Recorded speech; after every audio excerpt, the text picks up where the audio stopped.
time now on the programme for Media Watch, and Charlie James joins me here on set. Hi Good there. evening to you. Hi.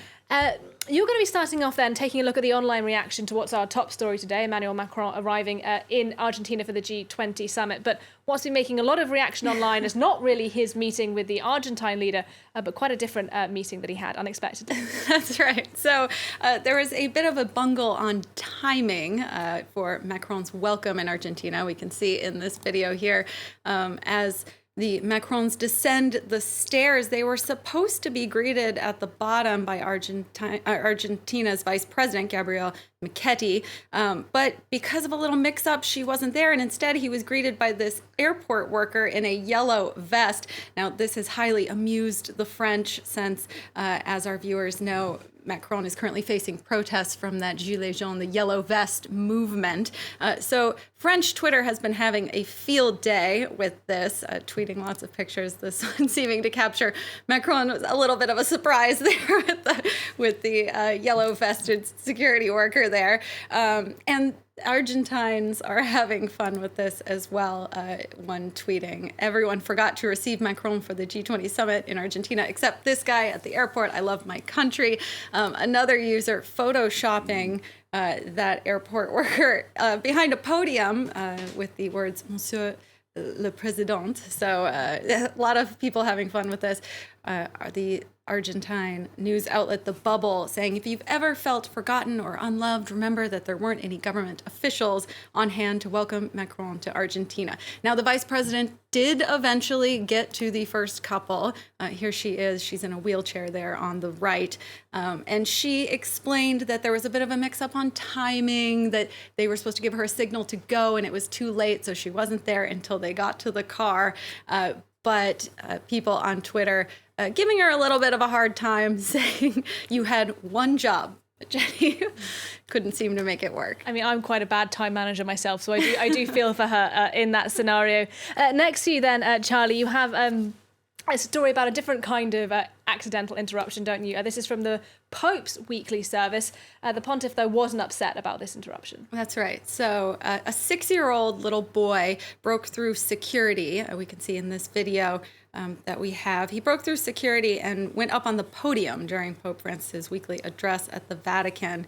He first tried to shake a guard's hand and then proceeded to run around the stage as the service continued.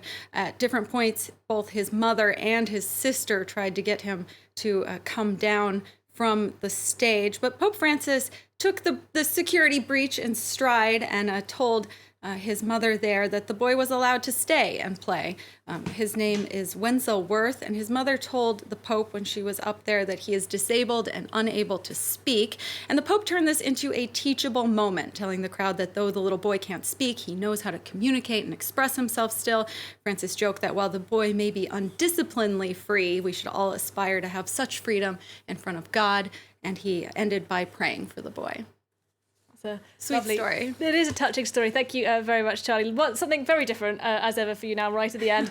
Something breaking the internet in Australia, you tell me, is in fact just a very large cow. A very, very large cow. Some things have to be seen to believe, and Knickers the Cow is one of those things. He comes from Western Australia. There he is with some of his bovine friends. He is 1.94 meters tall. That's, for my American friends, that's 6'4". He's nearly as tall as Michael Jordan. And we have some video of Knickers as well for you to see. This all started when Australia's ABC News Service published a piece about the cow in which his owner, Jeff Pearson, explained that the steer is too big to be killed because no processing plants can handle him.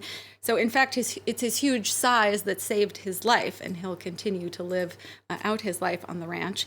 Now, those cattle that he's with are a different breed. Those are Wagyu cattle. But Knickers is huge.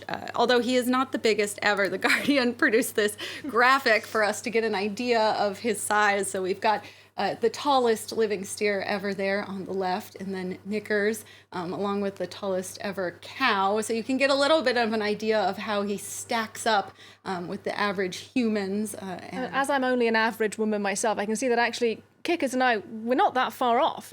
He's taller than me, but not by a lot. Yeah, but I think it's when you add in the girth of a cow, you know, he's quite impressive.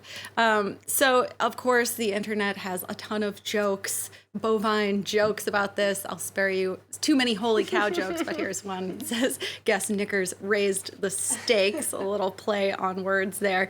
Then the Washington Post stirred up a little trouble by publishing a piece saying that Knickers is neither a cow nor a giant. Now, this upset none other than the reporter who says she discovered Knickers, who published a piece in response saying she can assure you that he is enormous. And she published some pictures with Knickers as well.